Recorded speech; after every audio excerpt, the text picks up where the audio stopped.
Amid the cold gray waters of New York Harbor, a piercing scream tore through the night sky. Then dozens of explosive flashes swallowed the base of the Statue of Liberty, melting away the torch-borne symbol of hope into 100 pieces.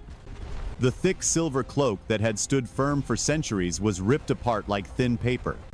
A 225-ton icon, the Statue of Liberty, collapsed into the water in a rain of steel and concrete. At the radar centers of the North American Aerospace Defense Command, tension surged as dozens of tiny red dots, low-flying targets, completed their mission and vanished from the screens.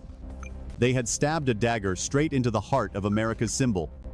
At 5 a.m., while rescue teams were still digging through the rubble, the ghosts at Fort Meade, the headquarters of the National Security Agency, already had an answer. Several critical pieces of evidence had been recorded. Global listening stations intercepted an ultra-short encrypted data burst sent from the mothership to a known command node in Tehran, a single message. The target is complete. Reconnaissance satellites had tracked that suspicious civilian container ship for 3 weeks from the Strait of Hormuz. It shut off its imaging transponder right before launching the swarm. The Navy's EOD teams recovered wing fragments, mini jet engines, and guidance systems. They were not homemade. This was military tech.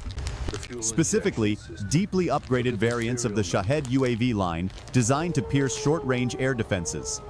All clues pointed to one place. The Quds Force of Iran's Islamic Revolutionary Guard Corps.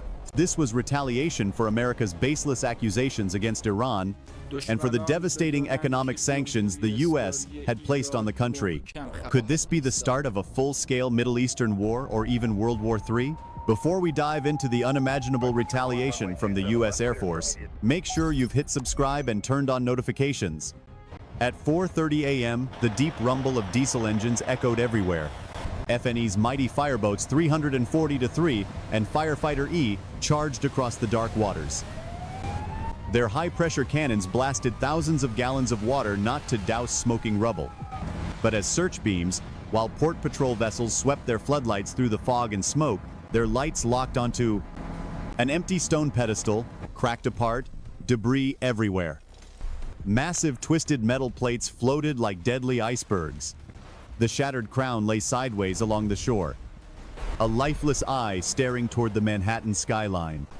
Inside the Pentagon's operations center, generals screamed into their phones. How did this happen? At Cheyenne Mountain in Colorado, analysts stared at radar data from 30 minutes earlier. They are accelerating. Recalculate. A $1 trillion air defense system radar belts built to stop Russian ICBMs and strategic bombers had been completely bypassed. By 5:30 a.m., Joint Counterterrorism Task Forces and Navy Explosive Ordnance teams landed on the rubble of Liberty Island. They found the first clue, a composite wing fragment, a nearly intact mini-jet engine. It carried a shaped charge warhead, a military weapon designed to focus the full force of an explosion into a single point, sending a jet of molten metal capable of cutting through tanks. They used hundreds of drones and split them into 2 groups. Group 1. Dozens of drones flew just above the waterline, below civilian radar detection. They didn't target the copper shell. They aimed at the internal joints, the main steel supports, the load-bearing core connections. They slipped into the gaps with surgical precision, detonating charges that severed the statue's internal steel skeleton. They nearly cut down the giant. Group 2.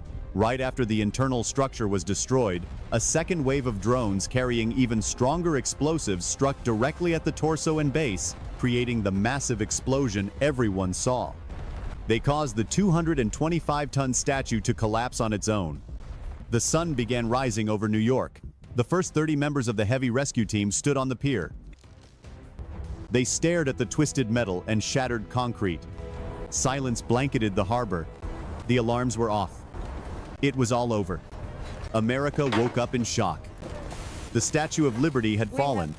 The news spread like an electric shock, turning a peaceful morning into a national nightmare. A deadly silence covered the docks, where even the most seasoned rescuers were stunned by the chaotic wreckage of steel and debris. For Americans, this was a knife plunged straight into the heart and pride of the nation. The grief quickly turned into boiling outrage at such a brazen provocation. At 7 a.m., the White House Situation Room was packed, the air cold and heavy as lead. The president sat at the head of the table, fingers tightly interlocked. In front of him was the War Council, the Secretary of Defense, the Chairman of the Joint Chiefs of Staff, the CIA Director, and the National Security Advisor. A large screen on the wall played the collapse of the Statue of Liberty on repeat. "Do we have confirmation?" the president asked, his voice low and dangerous. The Director of National Intelligence stood up. "Mr. President, the NSA has fully decrypted the command signal from the mothership. It traces straight back to Tehran, specifically the Aerospace Force Command Center of Iran's Islamic Revolutionary Guard Corps. It's the underground Haft-Azman base, buried 60 meters beneath solid granite. This is where they designed their drones. This is where they ordered the attack on New York." The chairman of the Joint Chiefs stepped forward. "Mr. President," he began, his voice firm. "We've analyzed every possible scenario and narrowed our response down to 3 options." He pointed at the map, where the target coordinates were marked. "Option 1, launch Tomahawk cruise missiles from submarines. This is the safest option for our personnel. But tactically, it's the most limited. The Tomahawk warheads are too weak. With reinforced concrete, dozens of meters thick and natural granite shielding the Haft-Azman complex, those missiles would barely scratch the surface. We'd scuff their bunker paint at best without inflicting real damage." The room fell silent. The general continued. "Option 2, a full airborne assault. We could drop the 82nd Airborne Division or a Tier 1 Special Operations Unit to seize control and destroy the target from within. But Mr. President, that would be a blood gamble. Dropping troops into the heart of Iran, surrounded by tens of thousands of enemy forces with no safe extraction route, is too great a risk. We cannot allow another Black Hawk Down scenario, especially with massive potential casualties." He paused, his gaze steady as he looked directly at the president. "Therefore, we propose option 3, a strategic airstrike. Specifically, through the U.S. Air Force Global Strike Command, we need absolute, overwhelming destructive power. A surgical strike that pierced deep into the earth. We are ready, just waiting for your command." President Trump, who had been sitting silently with his hands clenched throughout the briefing, suddenly stood up. His face flushed red with restrained anger. Footage of the collapsing Statue of Liberty kept looping on the giant screen, like a blade stabbing into America's pride. "This is a disgrace to the entire nation." The president slammed his hand on the table, his blazing eyes sweeping across the generals. "They dared to strike at our symbol right in New York. We cannot sit here like cowards." He pointed at the target map of Iran, his voice colder and more dangerous than ever. "Proceed with the most effective plan. Show them what American power truly is. Make them remember this forever. They picked the wrong enemy." This decision was the command that sent the B-2 Spirit Ghosts soaring from Missouri, carrying GBU-57 ground, penetrating super bombs toward Iran. Their mission: level the foe, due to base to avenge the United States. 9:30 a.m. at Whiteman Air Force Base in Missouri, the alarm blared. 2 flight crews, 2 men each, sprinted toward the runway. They wore olive green flight suits, their faces hidden behind pilot helmet visors. They belonged to the 13th Bomb Squadron, nicknamed the Grim Reapers, the most elite airmen in the U.S. Air Force. Tonight, they were assigned one of the biggest missions of their careers: to avenge America, to avenge their nation's symbol. On the runway, 2 massive dark gray B-2 Spirits stood waiting. They looked unlike any aircraft in the world. Built with a design that shouldn't even be able to fly, no tail, no fuselage, just 2 52-meter wings shaped into a stealthy flying wing that erased radar reflections. They were born with one purpose: fly into the most dangerous places on Earth unseen. But the most terrifying thing wasn't the aircraft, it was what they carried inside. Each B-2 carried a GBU-57 MOP penetrating bomb, a 6-meter-long beast, weighing 13,600 kilograms, forged from special hardened steel. It was designed to punch through 60 meters of reinforced concrete before its warhead detonated. Their mission: fly straight from Missouri to Iran. A non-stop journey of 10,200 kilometers. Death Dealer 1, system check complete. The captain's voice echoed over secure radio. Death Dealer 2, ready. The F-118 turbofan engines roared to life. Tearing through the crisp Midwestern morning air, the two beasts rolled forward, accelerated, and lifted off the ground. Their landing gear retracted, wings tilted, and they vanished into the clouds. No escort. 15 hours of flying ahead. And at the end of that journey, a mountain in Iran was about to be erased from geography. The retaliation operation had begun. 245A M Tehran time at 15,000 meters above the Zagros Mountains. The night was pitch black and freezing. Below them, the densest air defense network in the Middle East was fully awake. Iran's integrated air defense system was running at maximum capacity. The long-range Nebo-M early warning radars and the S-300M2 missile batteries were frantically sweeping the sky. Powerful radio waves shot across the air, crossing each other like an invisible death net searching for anything that dared to intrude. 2B, Two Spirits call signs Death Dealer 1 and Death Dealer 2 were flying in absolute stealth mode. All outgoing signals had been cut. Their secret radar-absorbing coating and bizarre aerodynamic shape turned these 52-meter wingspan machines into ghosts, appearing on enemy radar no bigger than a bumblebee. Inside the cockpit of Death Dealer 1, the cramped space was lit only by the eerie green glow of multifunction displays. Major IC-1, the squadron commander, gripped the stick tightly as they approached release point in 60 seconds. The officer on the right reported that beneath 60 meters of granite, the Photo 2 base's systems were still functioning normally. Quad S personnel inside had seen the chaos in New York through satellite TV. Confident they were absolutely safe inside their impregnable fortress. But they were wrong. The weapons bay doors opened two massive steel panels splitting apart beneath the bomber. This was the most dangerous moment. When the doors opened, the aircraft's radar cross-section would spike instantly. They would appear on radar for a split second. On the ground, an S-300 radar screen flashed a warning. Iranian operators snapped their heads toward the display. A strange blip appeared enemy aircraft right overhead, but it was too late. The weapons were already released. A deep metallic clang times shook the airframe as the massive locking hooks disengaged. The GB-507 monster, 6 meters long, weighing 13.6 tons, dropped from the belly of the aircraft. Immediately, Death Dealer 1 grew lighter. It banked sharply left, sealed the bomb bay doors, and disappeared from enemy radar as if it had never existed. Two gigantic steel lances plummeted from the stratosphere. They accelerated to supersonic speed purely from their enormous weight. 4 grid fins at the tail constantly adjusted, keeping the penetrator locked onto a single GPS coordinate with an error margin of under 1 meter. The first GB-507 from Death Dealer 1 slammed into the mountaintop, its secret U.S. Air Force alloy shell taking the hit. It didn't break, didn't explode. It acted like a giant steel syringe punching into a slab of stone. It pierced through the 5-meter reinforced concrete ceiling of the underground bunker. The screech of metal and concrete being shredded echoed like a beast roaring inside the base.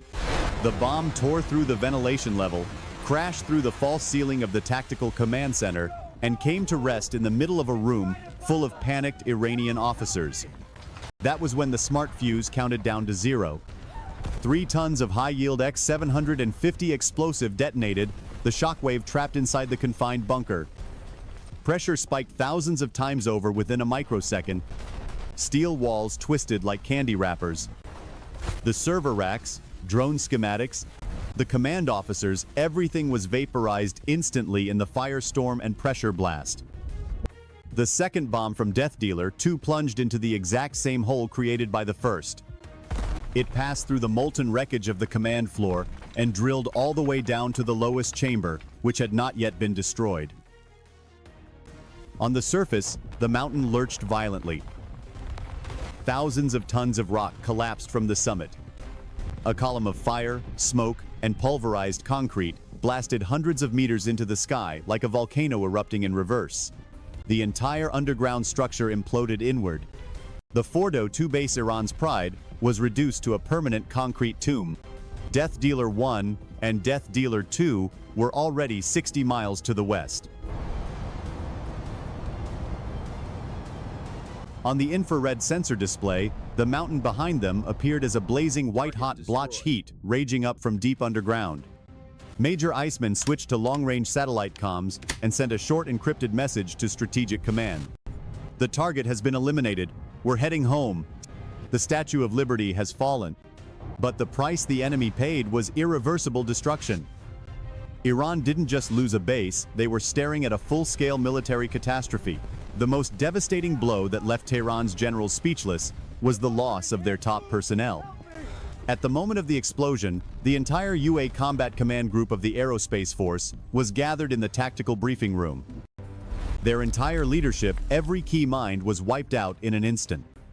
In terms of infrastructure and equipment, the damage was immeasurable. Fordo 2 base, a modern underground fortress worth an estimated 500 million USD, had been completely destroyed. The geological structure of the mountain was permanently altered, turning what was once a military crown jewel into a massive sinkhole, a geographic scar beyond repair. Inside that concrete tomb lay the nation's most closely guarded secrets. Hundreds of next-generation drone prototypes, never publicly revealed, were crushed. Storage reserves of sensitive components, guided warheads, and imported engines, already extremely scarce due to international sanctions, were blown apart. Entire server systems holding design blueprints, software source codes, flight control programs, and the global UAV espionage network were reduced to ashes. Iran's military suffered a catastrophic memory wipe, with decades of accumulated research data evaporating without a trace. Experts estimate that Iran's strategic UAV program has been set back at least 10 years. They can rebuild bunkers and repurchase machinery, but they cannot bring back 20 years of experience held by the brilliant minds that perished, nor the S-300 and Bavar 30073 air defense systems. Those steel shields, once the pride of the nation, were utterly useless. They didn't fire a single shot at the B-2 Spirits. This exposed a fatal gap in their air defense network against America's superior stealth technology. America lost a statue, a physical symbol that money and time can rebuild. But Iran lost a generation of military talent and with it, its strategic deterrence capability. Things that cannot be bought at any price. That is the heavy price of provoking a superpower. The next morning, while smoke was still rising from the rubble in New York Harbor, on the opposite side of the world, a mysterious seismic event shook central Iran. Tehran denied any involvement in the Statue of Liberty attack and claimed that a natural earthquake caused the damage to their facilities. But the global military intelligence community knew the truth. They saw the satellite images before and after. A mountain that once towered proudly had collapsed into a massive crater. The fall of the Statue of Liberty proved that in the modern era, you don't need expensive ballistic missiles to strike a superpower. A cheap, intelligently programmed swarm attacking structural weak points can inflict catastrophic symbolic and economic damage. New York Harbor was no longer a crime scene. It had become a massive military and civilian reconstruction site, the largest in U.S. history since 9/11. The mission to rebuild America's symbol was led by the U.S. Army Corps of Engineers. Dozens of enormous crane barges, including the Navy's Chessie crane ship, surrounded Liberty Island. The debris was transported to a classified facility in New Jersey. There, engineers used Gustav Eiffel's original blueprints combined with Quetzalcoatl technology to recreate every millimeter. The statue's skeleton was reforged with titanium and high-strength high 100 steel. Its copper exterior was restored. But inside, it was lined with bullet-resistant Kevlar and shock-absorbing materials. The new Statue of Liberty stood stronger and sturdier than ever, a warning to anyone daring to threaten the heritage of the world's leading superpower. From this event, the U.S. enforced stricter protection measures for its national monuments than ever before. Security tightened, visiting hours shortened, and every tourist was screened as thoroughly as an airline passenger. At the slightest sign of abnormal activity, the entire area would be locked down and inspected to ensure the monument's safety. On Independence Day, July 4th, exactly 1 year after the tragedy, massive crowds filled both sides of the Hudson River, forming a sea of people stretching beyond sight. As the first fireworks burst open, all eyes turned toward Liberty Island. There, the new Statue of Liberty stood tall once more, She still carried the majestic, dignified aura of the original. But now, beneath her reborn copper shell, was an indestructible titanium frame and the hidden strength of a technological fortress. The President of the United States stepped onto the ceremonial platform at her feet. Winds from the Hudson Bay whipped the American flag behind him.